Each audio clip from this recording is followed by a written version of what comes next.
this is news that DoorDash users will be able to take out loans to pay for their lunch after the company struck a deal with Klarna. Customers will be able to split payment into 4 interest-free installments or defer payments to a more convenient date. This person who tweeted, I don't know them, just final comment on it was taking out a loan to buy lunch may be the most insane thing I've ever heard. And I think that is probably my instinct too. Like when you're thinking, remember we were talking about everyone in this space always wants to talk about retail. Like when are retail going to come? When are they going to come to buy your bags? Whatever. Like, look, I think we've already been through that period to the extent that they were going to be here. But the broader point that I was trying to make quite a lot. Ledge, can we get the screen changed?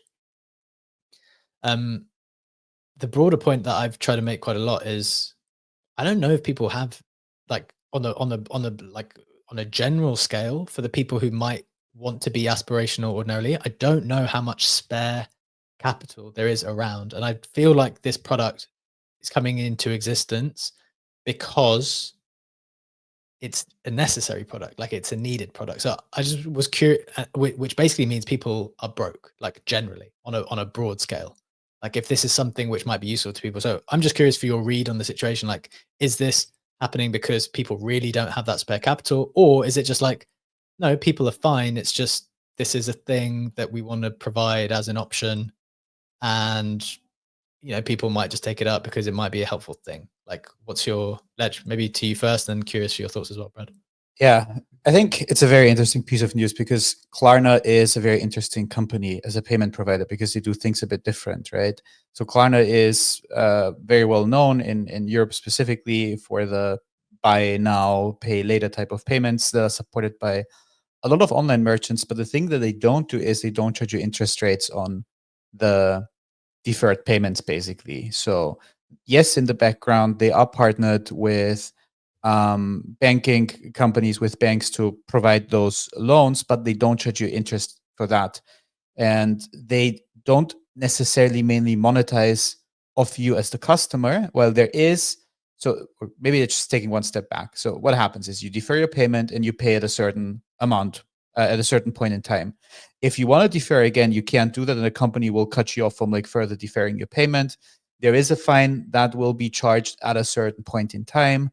But that is not the typical way how they make money. The way that how Klarna makes money is because this is getting so popular is by actually charging the merchants more to implement Klarna and to implement the BNPL, the buy now pay later payments. So they're like basically taking away the interest like lift from you as the customer, and they're charging the merchants more. And they want you to defer as much as possible because then they can charge the merchants more. And everyone is ordering food and getting into that and having the option to defer payments with that is a massive unlock for Klarna. I think there is an average amount of $100 that the typical customer owes Klarna, and it's just using that to defer the payment.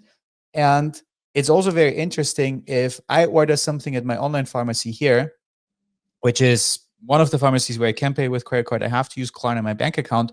The standard option for that is not to pay now, it's just to pay in 30 days, which is super weird. So I order now, and even if it's like 50 bucks or something, it just defers the payment automatically. I would have to manually go in and be like, no, pay that shit now. I don't want you to, credit my account a month later when I have no idea what I was doing a month ago. But that's a very, very interesting business model by Klarna. Now, on the other side, on the question that you actually asked, do people have money to spend on groceries or not? If you look at it at the like face level, it's pretty dystopian, right? You can pay your burrito in 4 installments or whatever you're ordering. It's pretty weird, but I don't think that this is like emblematic of what is either going on or not going on. I mostly think for Klarna, this is like a very, very good move, A, to make headlines as a payment provider once more, and B, to just have this revenue boosting tool for themselves. If people will certainly use that, and there will be cases where like, bro, it's pretty wild that you have to defer your pizza payment because otherwise you can't afford it. Yes, but I don't think that implementation as a result of like, food or grocery prices being so expensive. It's just a result of Klarna's like business strategy and growth approach.